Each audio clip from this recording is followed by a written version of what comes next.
Want to see me do magic with just a string and an acorn? In a survival situation, a tarp can be a real blessing. It's a great form of cover, but over time, these grommets start to rip out and your tarp starts to fray and the longevity just isn't there. So what I'm going to do is take this acorn, stick it in the back. This is called a backcountry button, but when I pull the acorn forward and tie a knot around it, I can cinch it down, and now I have a grommet that won't go anywhere. This one knot will save you a lot of time and headaches when setting up your tarp at camp. So we have our line coming from our tarp, and we're going around our tent stake. In this case, we've made one from a stick, but we come around the back. This is our bite, and we'll pinch it to the main line. Now we take the paracord and wrap that main line a handful of times, something about 7 or so, pulling the tail off the end. Notice I'm keeping this line long, and while this is longer than this scenario calls for, it allows me to preserve that cordage for the next camp. Long lengths are better than short lengths, and this allows me to take and utilize a resource from camp to camp. Notice I've got several wraps around this line. So now what I'm going to do is bring it through that hole that we made from the main line for the final time. I bring this rope back to the top of the main line, making this loop. Pull it through. There's one. And then do it one more time. Come up, back to the main line, pull it through. This is called a Taut-line hitch. That top knot is called a prusik. But it allows me to hold this line and slide, tensioning my tarp. That way I don't have to spend a lot of time going to all 4 corners of my camp, or of my tarp, and like tensioning these lines. Let me show you the one knot that can hold the world together. This is the wrap and frap. Start with a rope, turn it over, that's a bite, and then create an overhand loop by wrapping your hand and then pulling that loop through the hole.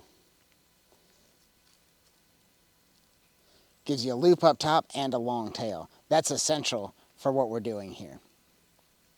This goes over the 2 pieces that you want to connect together. Now let's say it's 2 pieces, let's say it's 3, let's say it's 300, you're making a raft. It's all the same. Start with that loop, bring your cord back through the loop that you just made. Now we can start the wrap and frap. We want to hold this tight as we're doing this, but we're going to take the end, wrap it around the tree, and come to the top side of this log here, pulling the excess through. Now we take this rope, come below, feed it behind the tree, and come out below the log. Pull the excess through.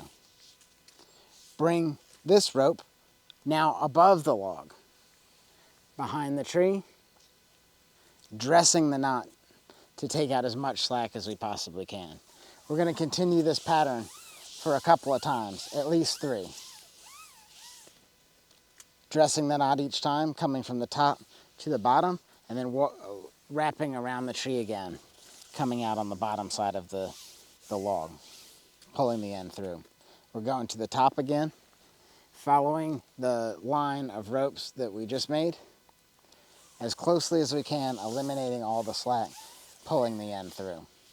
Go to the bottom. Now we're approaching the end of this one, so we're going to go around one last time. And say, are you just essentially repeating a step?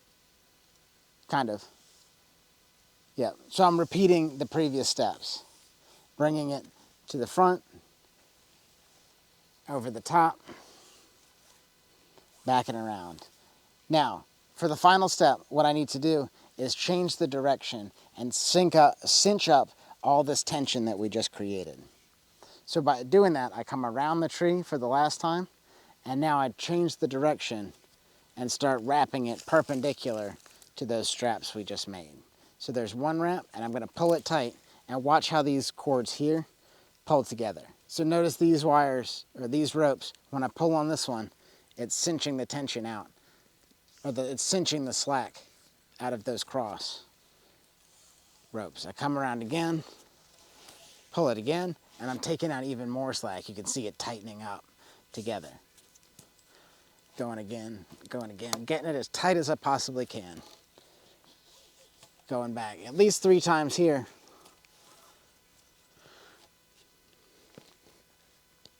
And there's not a lot of slack there. Finally, I'm going to end with, this is the tail from that loop that we made in the beginning. And now all I need to do is create a knot. It's very similar to like us tying our shoe. But instead of leaving the ears, we just pull them all the way through. And that's called a square knot. So I'm tying the square knot there.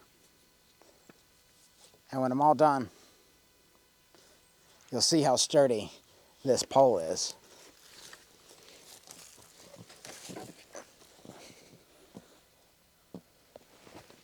That's not going anywhere. For more tips like this, follow our online resource at sustainablehomestead.com, or better yet, shave years off the time it would take to figure this out on your own by signing up for our Survival Essentials workshop.